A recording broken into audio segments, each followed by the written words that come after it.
What's up, storytellers? I'm C.R. Rowanson, the magic engineer, and it's time to talk about magic. In this video, we are joined once again by Corri Elizabeth Moss Hunter as we delve further into spells and specialists, where we use magic and stories to teach technical topics and communicate science.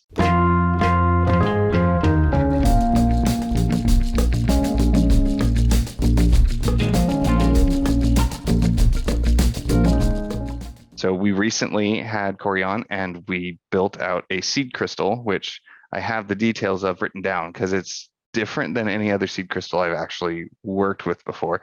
And we are going to spend however long it takes to go through the magic system blueprint and turn this into the bones of a magic system. Before we get into that, we are joined by my eco-friendly magus, Lovis. How you doing, Lovis? Hi. Hello, everybody. Yes, I am Lovis, and I run the YouTube channel Ecofictology, where I focus on all things ecofiction, reading it, writing it, and how it can be used as a science communication tool. And that's what I nerd out about. So that's why everything about this right here makes me very, very happy. Especially because our seed crystal had quite a lot of environmental aspects that I got very excited about. Yeah, it's very strange. It's I okay. know, it's like I telepathically nudged Corri over into that direction. Speaking of, our guest for this series is Corri Elizabeth Moss Hunter. Corri, in case they haven't seen the previous videos, which will be linked up in the corner of the video, you should go watch them. Just tell us a little bit about you and what you do. Absolutely. Corri Moss Hunter, legally and on my license, Elizabeth Corinne Moss Hunter, which is a side note where Corri comes from. It's my middle name. And I'm a licensed marriage, family, child therapist in California. So I work with California residents on the nitty-gritty emotional details of symptoms ranging from anxiety, depression, self-harm, and trauma, and much more significant or heavier material in some cases, to things like parenting and boundaries and stress management. Yes, and we had some very interesting conversations in the very first part about self-harm, EMDR, and a whole bunch of other things. What we're focusing in on, though, is something I hadn't heard of before, but it is the 4 functions of behavior. And this kind of so with the seed crystal that we have, I'm going to go through what I have in my notes in just a second. This one is odd because we didn't quite get it as condensed as I usually like to, but I think this might actually be a case where that's not wholly necessary. I did try and we finished the recording and I tried to explain it to my wife Rachel, and she was like, I don't quite get it, but you seem really excited. So it's like, well, okay, so there's a little more work, because if it's a really good seed crystal, you can just say it to other people and they will instantly pick up on it and like, oh, that's going to be fun, isn't it? But okay, so the seed crystal, the more excited I get, the more scattered I get. It's a problem. So the seed crystal that we settled on was that 5 to 10 years ago, something happened and the rules of magic in our world were broken, and access to magic has been increased. As such, people are now using magic automatically as part of their emotional and behavioral reactions. And it's this whole urban fantasy setting that we have going on. So yeah, I just kind of want to take a second and go around the room, so to speak, to recap some of the things that we were most interested in from those first pieces. So Lovis, what about you? Well, first of all, I think it's not that surprising that it's slightly confusing, because reacting instinctually to us means something very specific, because we had that session with Corri about the functional traits, but to people who don't have that, it might not sound that specific. But anyway, I got so excited. I was recapping everything that we did, and I was writing so many notes because the images and the inspiration was coming. And I think one of the things that I think is really cool is this difference between the adults and the children, that we talked about, because the adults remember a time before this environmental trauma happens. And they are the ones, because they have access to the magic, they are the ones that are responding instinctually. Whereas the children don't remember a time before, and also they might not have access yet. So they're not, what their behaviors are like learned behaviors from their parents. So like that interplay between children and adults, Right. I thought would be really, really exciting to explore. Right. What about you, Corri? What's the stuff that you are really excited to bring in to everything we've been going over? As I was reviewing some of the material, I was following on and go, yeah, that's great. Yeah, that feels really good. And then when we started getting closer to the seed crystal, I felt like maybe Lovis similarly, my brain wanted to go in all these different directions and grab this inspiration of excitement. And I really had to ground myself, speaking of therapy techniques. And so one of the things that really resonated was family dynamics, right? If we're talking about the mystery of how children and adults display some of these things differently, or how do adults remember when children don't have the experience or the memory of something being different? Is that learned, or is that the innate instinctual reaction, or the magic, whatever the influx has happened? So I get really excited having the family perspective. And the people who are acting instinctually are automatically, right? That window of tolerance that we kind of talked about for tolerating stress and being able to be functional within that window, the magic, for whatever reason, has shortened that window. So things are much more stressful, much more quickly. So that was really kind of an interesting concept. Yes. The influx of magic has created this sort of influx of reactivity. Yes. Yeah. So much good stuff here. Some of the things that I was really excited to explore was some of the maladaptive manifestations, both in terms of the actual behavior of the people, as well as potentially the magic itself becoming kind of maladaptive as things change. So we've got a ton of stuff. We're all smiling like idiots.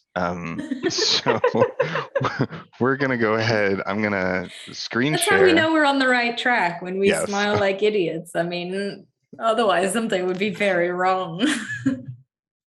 I'm gonna go ahead and screen share. And this may take a minute, so we'll probably be editing. Brace yourselves for first try. It worked. Okay. All right. So, I do need to switch this. Hang on. Can I just comment? This is so clean and beautiful. This is the blueprint, right? That I've heard about. The blueprint. It's the blueprint. Thank you. Yeah, I am so pleased with how this ended up. It was a friend of mine that I met through the Writing Excuses cruise. Actually, he does a lot of art and stuff, and he was one of my alpha readers and helped me like kind of refine this into something. So this is the Magic System Blueprint. Anybody who's been on my channel for a while has at the very least heard me talk about it and probably seen it once or twice, if not more. So once or twice. What we've got up here is we're going to go through all of these pieces and adjust these settings. And I'm sure I think I've talked with you about it before, Corri, but I don't know if I've showed you. So yeah, it's this kind of soundboard where we'll go over what these different things mean. And then we will talk about how we want this magic system to fall on those scales, move the sliders around, and then we will end up with a snapshot of this magic system that we're dealing with. And I think a big part of this that I want to reiterate for you when we were working on it, it sounded like the setting was a big deal for you. So the setting that we kind of worked our way towards and settled on, or at least what I have in my head, is a potentially like urban rural mix where it's like a city out in the country though, and high levels of magical creatures, if not almost exclusively magical creatures, depending on how heavily you wanted to go. And that's sort of the setting that we are exploring with this. So just for the name, I just have functions of behavior magic, which we've been saying that multiple times. I don't think we actually said what the functions are. So let's see if I've got this right. The functions of behavior, these are the four main reasons that we do what we do and why we respond the way we do. Access, we want something, or we don't want to give up something. We don't want to share something. We want to control the access. We want to have access. There is a thing that access is an issue about. There is avoidance, where you're behaving the way you are because you want to avoid an outcome, a conflict, or a loss, or something like that. It might even be you want to avoid loss of access to something. Then there is escape, which I'm not quite clear on the difference between avoidance and escape, but we can They're touch on actually that. the same. Avoidance and escape are going to be the same. So you've still got two left to name. That means I'm missing one. So I have attention as that's listed as my fourth one. We now know that that is the third one. That is, lo and behold, you want attention. You want the focus on something, whether it's accolades or just physical touch or love and attention. Those are three of the four. What's the fourth one? Lovis, do you know? One. Before It's the automatic things. You do something because it feels good. Gold star, self-stimulation. It's automatically serving its own function. Okay, self-stimulation. All right, automatic. And I need to combine those two because they are not different things. Escape, But it's avoid. Yeah, it's good that it flagged in your head as like, these sound very similar. I don't know why they're different. Those don't sound different enough. So in the blueprint, and when we were talking about it, going over the seed crystal, I mentioned it's important to condense it down as much as possible. Big reason is because it's more powerful as a seed crystal, as a pitch to other people for what you're doing, but also so that it can fit in this little box on the blueprint. I had Always to. Good to have constraints. Yes, What is it? Creativity comes from constraints. I had to adapt it a little bit and shrink down the font, and it still didn't cover everything, but that's okay. Then there is perspective, which is a incredibly useful part of the blueprint. We are just focusing on it from the creator perspective, meaning we know how things really are. So our perception and how we map it out is not going to be skewed by false assumptions or false information, which it can and often will be if you're taking the perspective of a specific character or of your reader. So we've got all of that covered. The first thing that we really need to look at is this quadrant here, which is the types of magic. And Corri, have I talked with you at all and some of the just side ramblings we have about the types of magic? Please refresh my memory. Come at this as if I have no experience. Actually, I want to punt it to Lovis and see how much she remembers of it. Hey, I'm getting tested. That means you get Pop tested quiz. too. All right. Oh my goodness. I'm Anxiety having spike. high school flashbacks. Oh my goodness. Okay. Oh dear Lord. Right. So most people have heard of hard and soft magic, mostly made those terms are made quite popular by Brennan Sanderson talking about it a lot. But here we have an extra axis, which is rational and irrational. And if a magic system is very rational, then you can extrapolate out what might happen in a new situation because it's based on logic and rules that make sense. So even if you've never been in that situation before, you can extrapolate out and guess, make an inference of what might happen. Yes. A very irrational system, you don't really know what the outcome would be because there aren't, it's kind of loosely hung together with rules, and there's lots of exceptions. You don't really know what the outcome would be. So yeah, that's rational and irrational. That is pretty much it. Yeah. Excellent. And hard and soft is about the percentage of the magic system that is known or understood. And that is a little weird generally. And the reason I wanted to bring that up is with urban fantasy, usually what that means is you're on the softer side, because what we see in the story, we know is just a small piece of a much larger world. So even if we meet dozens and dozens of fantastical beasts and fantastical races, we know that that's just a small portion of the world. So a small fraction of the overall magic system has been explored and explained. So that's the soft and hard. And I think we are, the way Sanderson defines it kind of runs along the diagonal. I sort of split it in two so that I could better differentiate between specific types of magic systems. And where, just for some quick examples, since we mentioned Dresden Files and Harry Potter, those are interesting. Those are both on the soft side because they are very expansive, right? There's this big magical world that we only see a tiny piece of. The big difference is that Dresden Files works to be quite a bit more rational. Even if we don't see all of the rationale, there are plenty of points in the series where he talks about there being actual magical equations that he goes through and calculations that he does, which drives it up in rationality. And even just the way things logically kind of work. If a monster responds to, for example, you're dealing with the Fae, they respond to iron this way, then in theory, I can do all of these applications and extrapolations and use iron in all of these creative ways as deterrents. And if you're correct, it's rational. If your assumptions aren't correct, it's more irrational. So with that covered, I guess, first off, Corri, does that make sense? I believe so, yes. Magic is following rules that set up the future to respond in the same way, rational, increase in rationality. Yes, in a nutshell. I could go off on a whole tangent because rules do not guarantee rationality, but they do definitely help. Okay, I'm just going to sidestep that whole conversation because I like to get into the nuance and make things complicated. The point here that we need to focus in on is, where do you want your magic system to sit? Some other examples would be Lord of the Rings is also soft and irrational. Marvel, depending on how you look at it, is either hard irrational, or hard rational.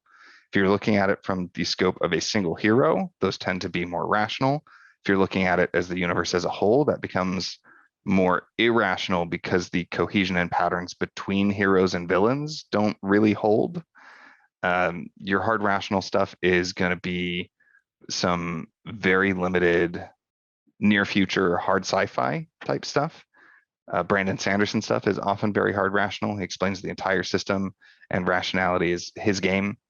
Soft rational, you start ending up with things like Stargate, and a lot of advanced tech systems tend to fall in there. So where are you thinking for what we've been talking about? I'm going to lean toward, to start with, irrational, because we're talking about magical creatures who may have different abilities or have a way they are impacted differently by the influx of this magic for whatever was destroyed. And I like the idea of exploring a lot of those possibilities. Okay. So with that, are you thinking more hard or more soft?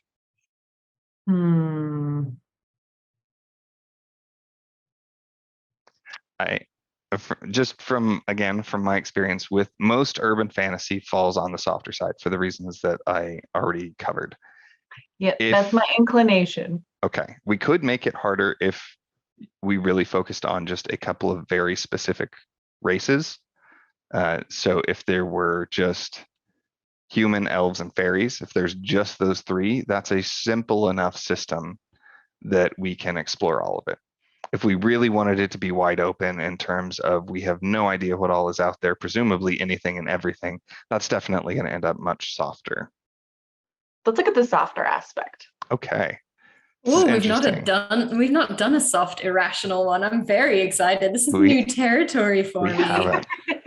Yeah, I think it's definitely going to be towards the lower end of soft. I think we're probably going to end up around here on the irrational. It's not going to be the most irrational because we are going to be tying in patterns and stuff like that to it. But for very similar reasons that the Marvel universe overall I consider to be irrational. There's not necessarily going to be cohesion across all of the magical creatures that we have. Okay, cool. One thing I do want to ask right away, do we actually want humans in this setting? This is getting into like world building and story stuff, but is it just magical creatures or humans mixed in there as well? I think we should just use magical creatures. I love it. Okay. I made a note to ask that question in part 4. So if you hadn't asked it now, I was going to ask it in part 4. So we're almost dealing with like a Narnia situation where the kids showed up, did a thing, and then humanity has left. That's almost what it sounded That's where like. we're starting. They ruined everything. I mean, they didn't ruin it. They saved the world and they took all of humanity with them. That's where it kind Something of diverges had to from be Narnia. done. There was no choice. But they have now left, just leaving the fawns and talking leopards and talking bears and centaurs and all of that stuff. Okay, cool. All right, so now we get into the variables proper. These are just the core elements I feel every magic system has. The first is transference, and transference is all about how readily the magic can be picked up, taken away, or shifted around between people. The examples I like to give, a lot of your standard sorcery stuff is very low transference. You're either born with the ability or you're not. Same thing for magical creatures. If you're not a fairy, you generally don't have access to fairy magic. On the other end, you would have things, tech tends to fall on the far end of the transference spectrum. In fact, that's one of the main differences between like magic and technology. Because if I have a laser rifle, the magical effect that it allows me to produce is shooting lasers. But if I give the rifle to somebody else, they can now shoot lasers and I cannot. We have transferred the magical effect, the ability to perform magic, to another person. So what are you thinking? Low. Low? Okay. Low. All right, well, that's just going to sit where it is. It's just going to stay there. Yeah. And I'm assuming for some of the reasons we already mentioned, right? It sounds like we're going with very standard kind of magical races. So the race you are determines generally what magic you have. I like it.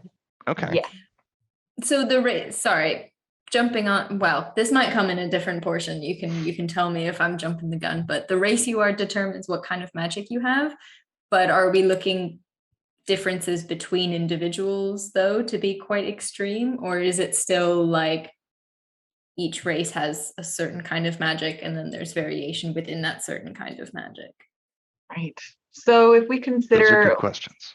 some of the things that we talked about before, right, being very primal and reacting based on fear, aggression, or hiding and walling things away.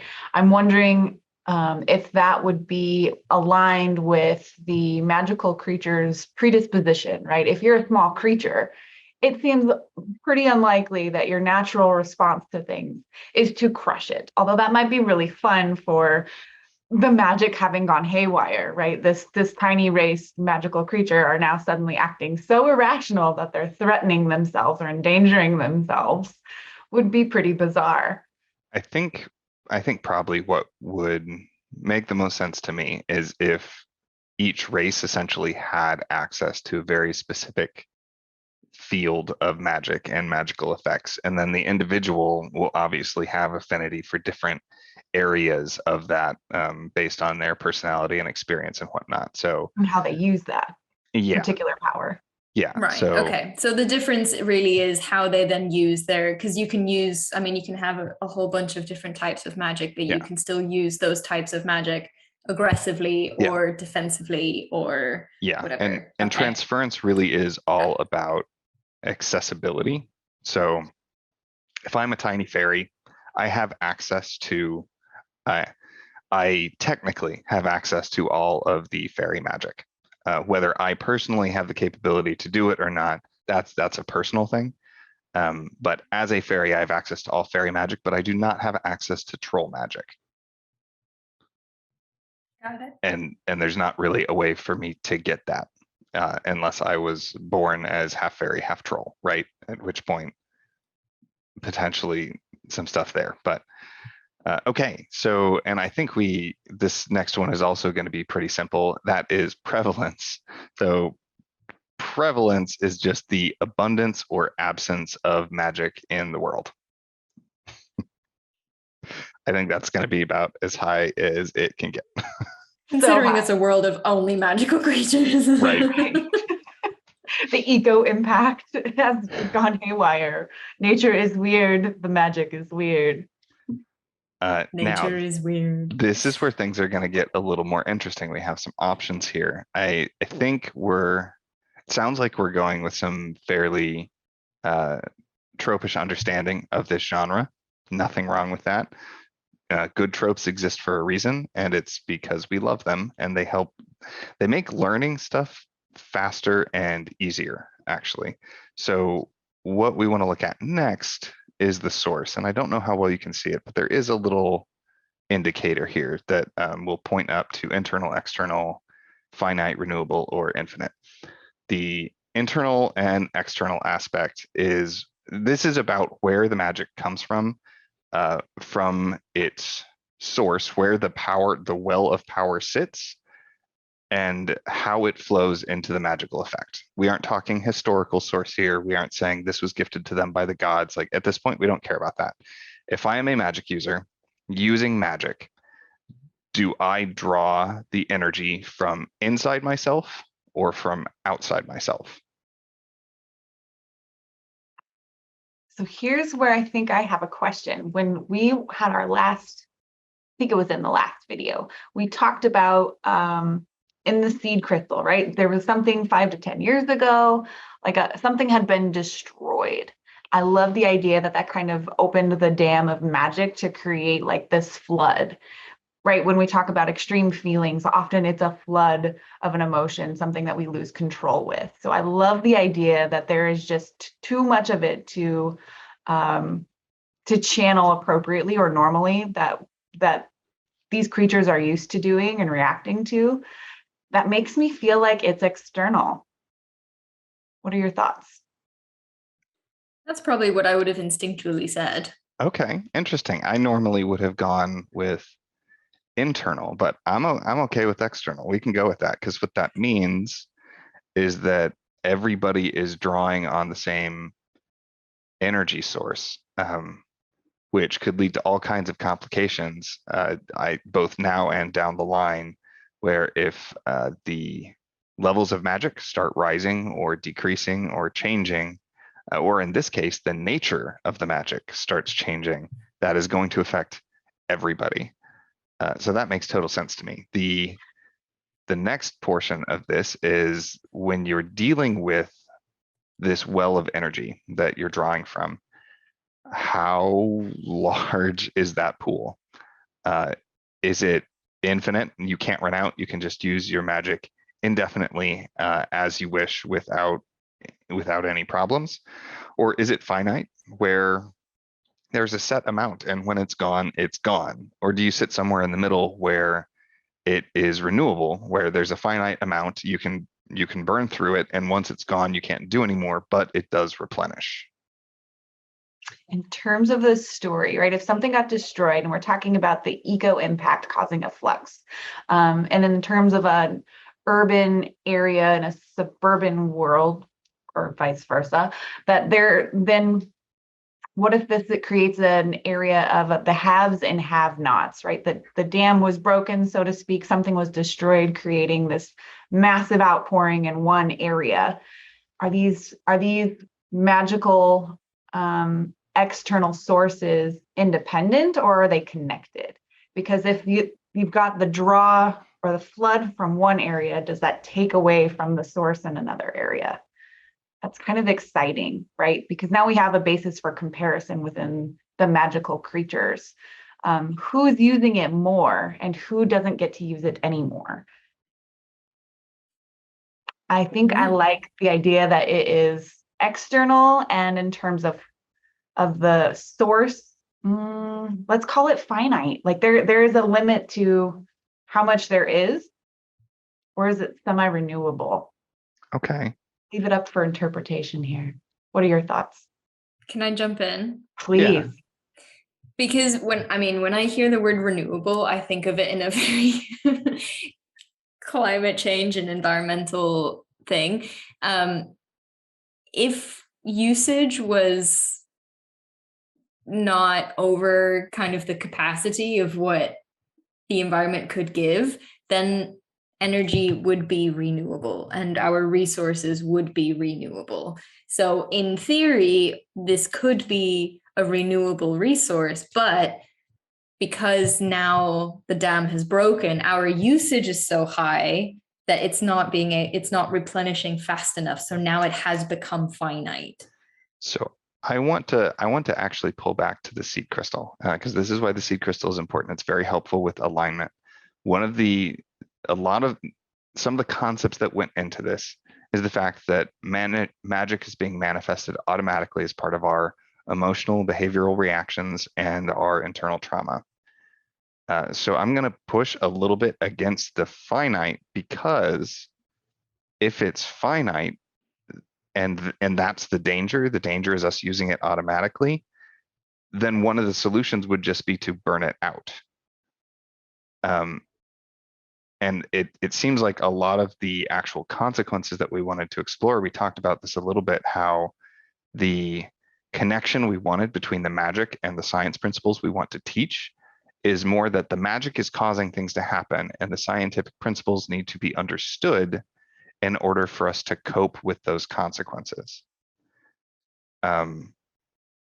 So I think we either have a split where there's different sources and one is finite and one is renewable or infinite, but I think one of them needs to be like renewable or infinite, because that's the problem, is it's not going away. If anything, it's getting worse. I think that makes a lot of sense, right? Because if the reason was the dam is broke, why was the dam there in the first place? Probably to put a cap on. So if it is an infinite resource, it might need some management for that sort of a data cap for magic. Yeah. Let's see. What if we did both infinite and renewable? So we can do the renewable where your personal capacity to perform magic does kind of have a limit. So you can burn out, and that can be problematic.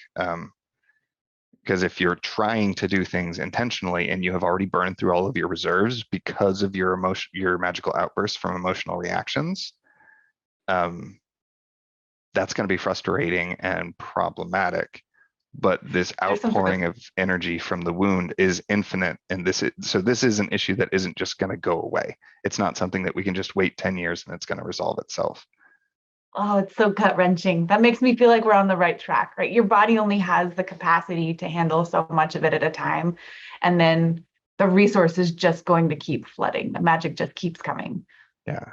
How do you feel about that, Lois? Well, I'm going back and forth because I'm like, that aspect does put a very kind of emotional weight onto everything that happens.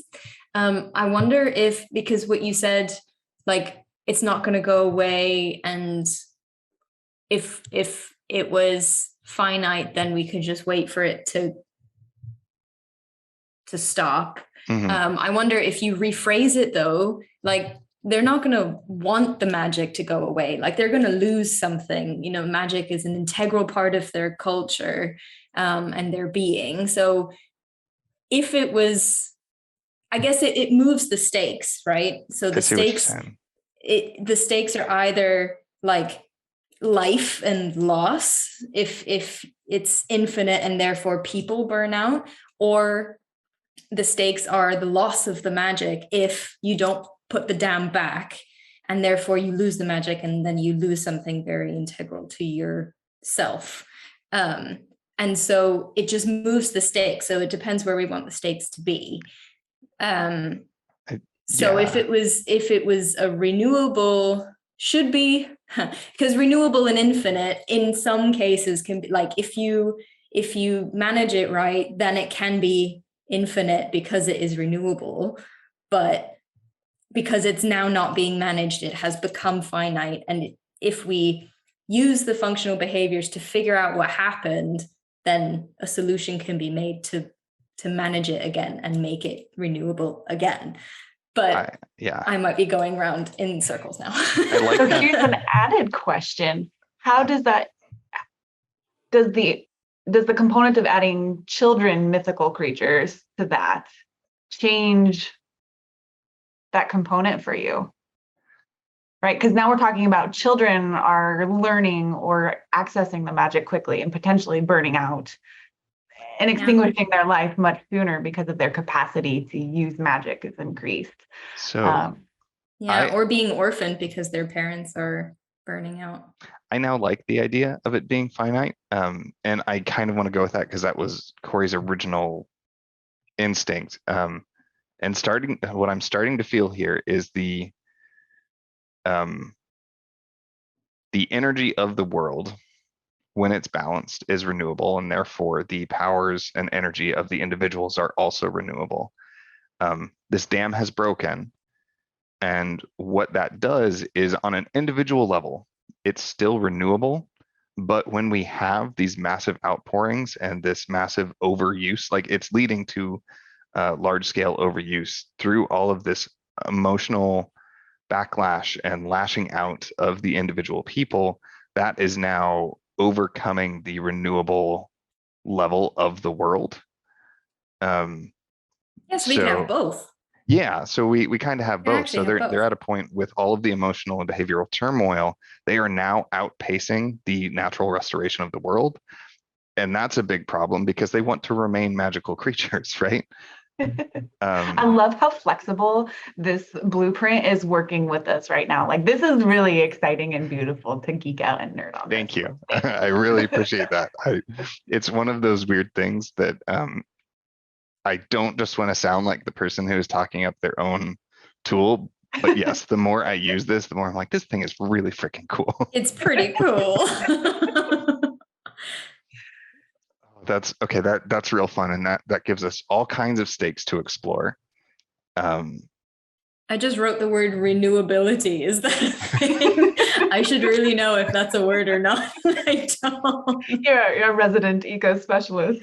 I know. It's like outpace the renewableness, the renewability, the what?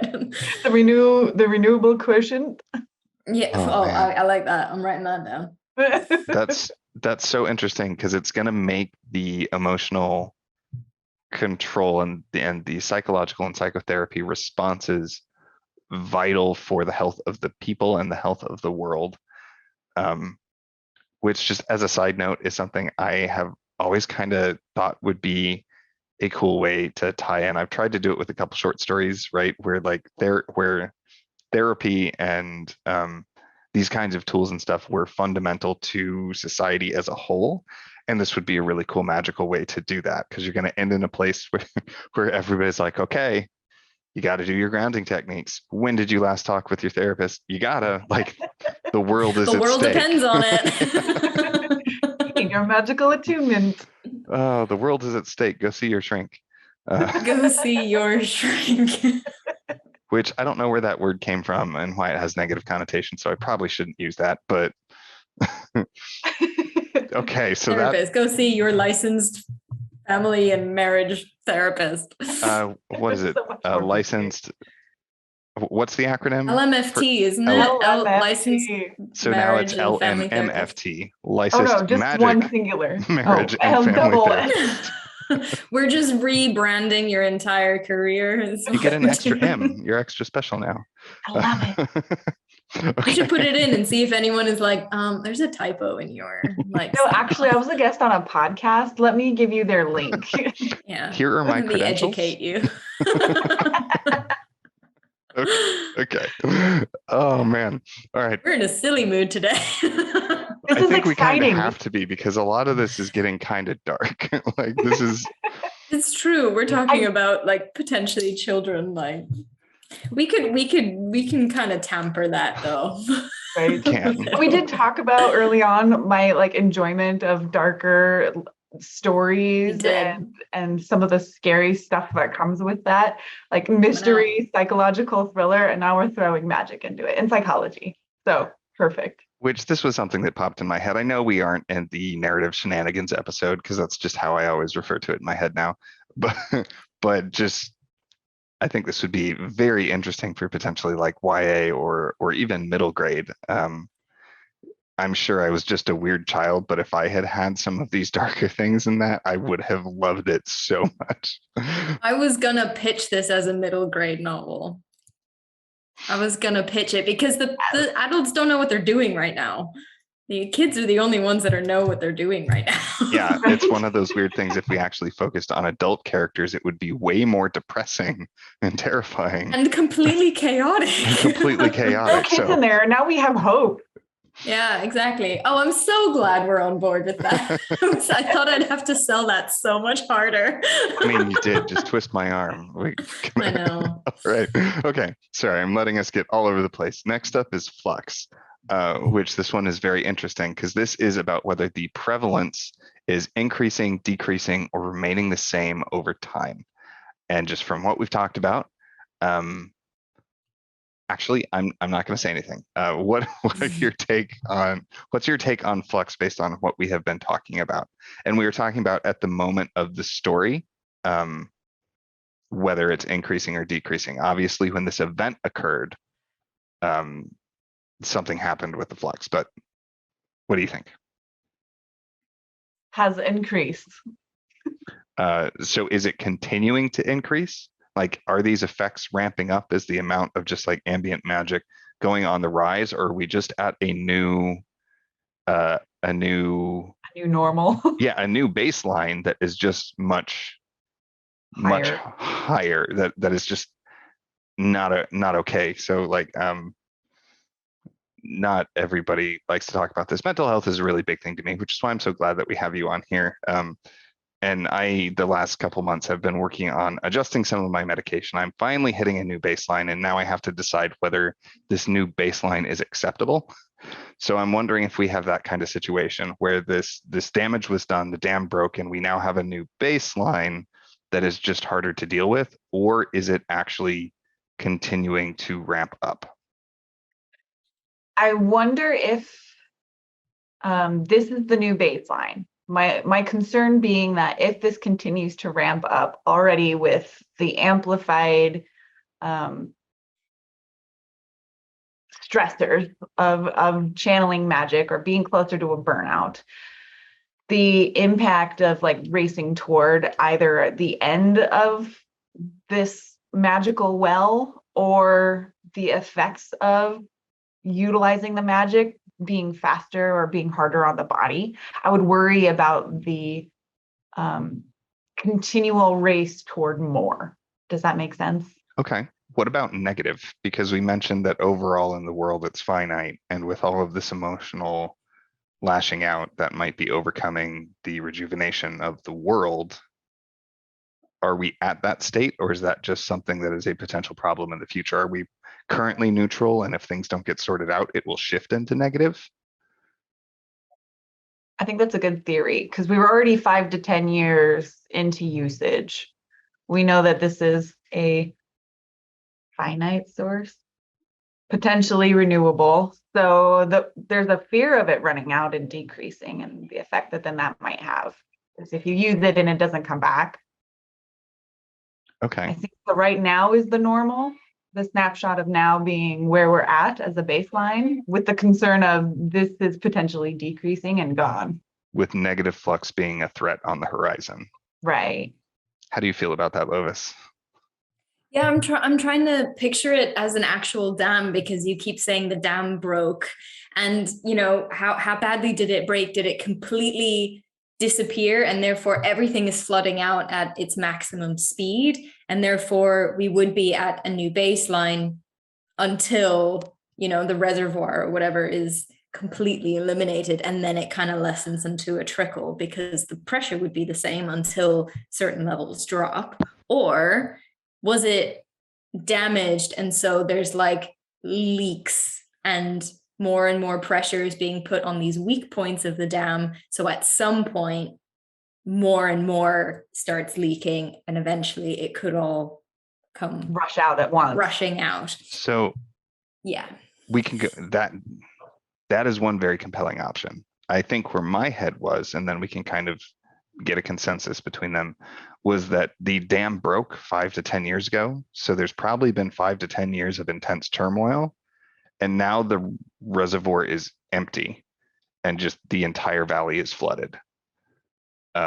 There's still a finite amount of water in the valley, and there's a stream that's continuing to come in from where the dam once sat, right? So we're just now in a flooded valley, and if we use all of the water is still a finite resource. But that's kind of where I think my head was. What do we think about those two?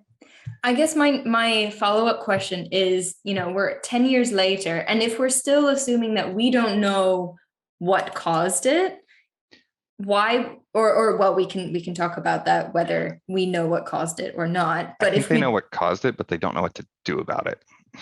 Okay, because in my head, we don't know what caused it. Well, and so we would trace things back to then figure out what caused it. Okay, so if we know what caused it, then my concern is not really a concern. Because if we don't, then why did it take 10 years for us to notice that something had gone wrong? Are we just now noticing that, wow, really the entire population is above or below their window of tolerance and acting funny because we've hit some kind of threshold? Whereas if everything flooded at once, then it would have been an immediate, everybody is acting out at the same time, and they would have known exactly what happened right away. So I guess I was thinking more, I was thinking more of the second one, because we talked about how it was this was the main adventure, right? This was the main story where the adventurers came in, they dealt with a problem that was potentially world ending. It had to be done. Part of the damage was that this dam got destroyed, flooded this valley. The valley is now the lake instead of the lake that the dam created. And what we're exploring now is these unforeseen side effects of this being the new normal long term. Because that's the thing that I have found, and feel free to correct me if I'm way off base, Corri, but with a lot of therapy, it's less about the single instance and it's more about the pattern of behavior over time. So just because it was a tumultuous event that caused a lot of change, doing that for a short period isn't a problem. The problem is that when they hit a new baseline, that new baseline is still inflicting wounds and trauma and further damage beyond just the initial dam breaking. And if it's been 5 to 10 years of that kind of a flood happening, these creatures might not understand the impact, right? They don't even necessarily see that they're outside of that window of tolerance for themselves because it's been their normal. Right. And I think too, while we're using the terminology like the dam broke and there's this valley, I don't think that this is necessarily just a location base, right? Moving the city isn't going to stop that flood or that flow of magic. No. So it's not just as easy as, oh, you've been living here for 10 years. The world is the valley. Right. Okay. Okay. So it it's sounds funny like we because are now kind we're actually using the storytelling to inform the blueprint, which we haven't done before, which is quite interesting. We haven't. Okay. New. We haven't, and that's one of the fun things. Is I always mention this, but the seed crystals come from everywhere, right? And we had a brief aside in the seed crystal episode when Corri had to go check on toddlers. Lovis and I were actually talking. I was like, I think Corri is going to need the setting and potentially some environmental and story stuff for us to really get into the magic system. And now I get to feel super smart because I was right. You were right. Okay. All right. So it's almost like this is your job. It's so fun. Oh, okay. Next up is naturalness, and naturalness is both very intuitive and very unintuitive because I love contradictions. Naturalness is about how natural or normal the magic feels compared to the rest of the setting, which is important because when magic is brand new, it's going to feel less natural simply because it's new. And when it's been around a long time, it's going to feel more natural simply because it's been around a long time. That's the difference between like the kids and the parents, right? The kids, the magic is going to feel more natural than it does to the parents. But I think overall, just with how we have magical creatures, the nature of magic in the world, I think most of the magic is going to be very, very natural, with the exception of some of this change and maladaption of the magic itself. So in my opinion, I don't even know if we need to change it from where it is right now. What do you guys think? I think it's great. Cool. Highly natural, fairly natural. Highly natural, but not as natural as it used to be. Right. Because there are new things. One of the things we talked about that was in my head is like if you have somebody who their power is fire magic, and that's something that they've had for a long time, right? You have like, let's say you have a fire djinn, a fire genie or something like that, but now they are able to burn themselves. Like their magic, it's still the same. It's still fire magic, but it is now behaving in unnatural ways they're not used to. So next up, I think this one is also going to be pretty straightforward. Ease of use. Well, maybe not. I say that. Ease of use is all about how easy and intuitive it is to use the magic effectively and safely. I think this used to be very high, but now I'm not so sure. What do you guys think? Go ahead, Corri. For ease of use, it's probably too easy to use, and that's why it's dangerous. And that's why in ease of use, I specifically say effectively and safely. Right. Because I think I think again this was capped out, but then the event occurred, and now it might be harder to use the magic safely. Right. But then again, maybe not. It may not be about using it safely when I intend to. It may be that it just comes pouring out when I don't intend to, which I think would also affect in terms of like control or just the flow. A bit of both. Okay. I'll trust your judgment then for that one, for where that one lies. Well, what are your thoughts, Lovis? I like the idea of it now being difficult to use safely, because then it makes people, I mean, it's just a matter of tension now. Like in the storytelling, it would be the matter of tension where, okay, well, I know it's harder for me to use it safely, so do I want to use it at all? Or at the same time, what you were saying, do I even have a choice about when I use it and when I don't? In which case, use is kind of like, it's not easy to use because it's not doing what I want and I can't control it. And yeah, so I'm either in the middle or towards low, but I agree that it used to be high. Okay. I like it in the middle because I think that is going to depend wildly from person to person, which is going to come up in two more variables. So next is reliability, and reliability is the extent to which the magic repeatedly produces expected results. And I want to go on a quick side tangent here. This is something I had in my notes that I actually wanted to talk about when we were talking about the types of magic, but it comes up great here. You had mentioned before that psychology is what is called a soft science. And again, I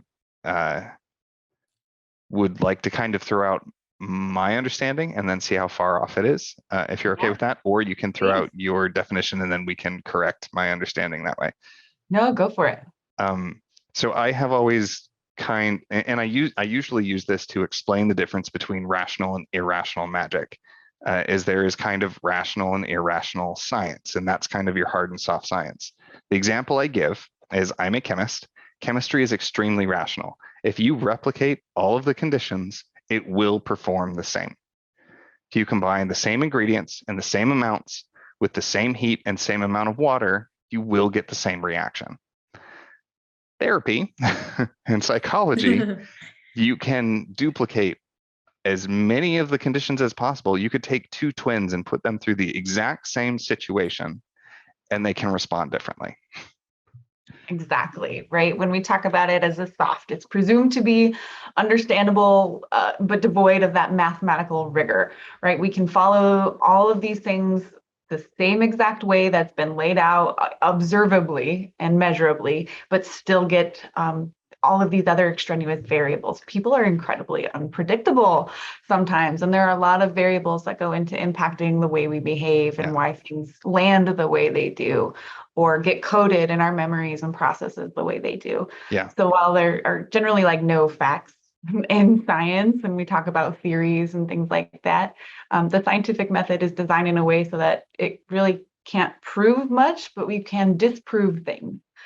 And psychology is a little challenging in that way. And so there's like the social science, and that's definitely been part of the dynamic here.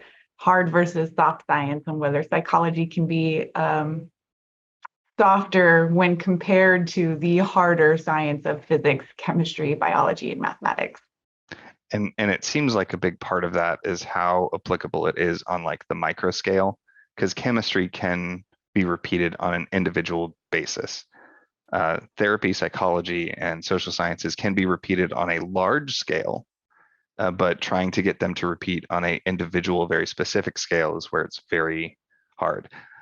I'm curious, where does ecology actually fall in that spectrum, Lovis? Well, I think Complete tangent. yeah, but I think the trouble there is that in ecology, it's very difficult to take all of your variables into account. So it's difficult to apply the same thing to different places because it's almost impossible that all of the conditions will be the same. And so that's kind of tricky. If you're doing a study, like a physiological study, and it's in the lab and things, you can control things much better. But if you're out in nature, and even for me, I build models, and there's that famous saying, all models are wrong, but some can be useful, because we will never be able to capture the intricacy and detail of ecological systems, but we can try and capture the ones that explain the most variability. So in ecology, it's an interesting question, because we have concepts and kind of phenomena that stay true. It sounds very similar, because in theory, if you could put me through a situation and then rewind time and put me through the exact same situation from that exact moment, in theory, I might do the exact same thing over and over again, no matter how many times you rewound it, but we have no way to actually test that. Yeah. So yeah, there's all of those variables based, including like, how is it I feel today? What just happened to me a minute ago? How does my tea taste today? Humans, unlike electrons, are a little more variable. And it sounds like the eco world is also the same. The weather, the earth. Yeah, and I mean, people get very iffy when you start talking about animals and creatures having personalities, but they do. In a lot of cases, they really do. So in my model, we have something called inter-individual variability, where you kind of assign a little bit of randomness, because it's very improbable that two creatures will respond exactly the same. Okay. It's a stochastic process. It's a random process, a lot of it. So my models try and do that by proxy, by just assigning a little bit of randomness. Okay.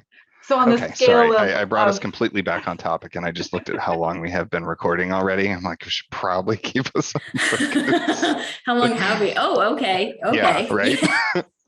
So for the sake of our viewers not being here forever and ever, let's go back to reliability, which again is about the extent to which the magic repeatedly produces the expected results.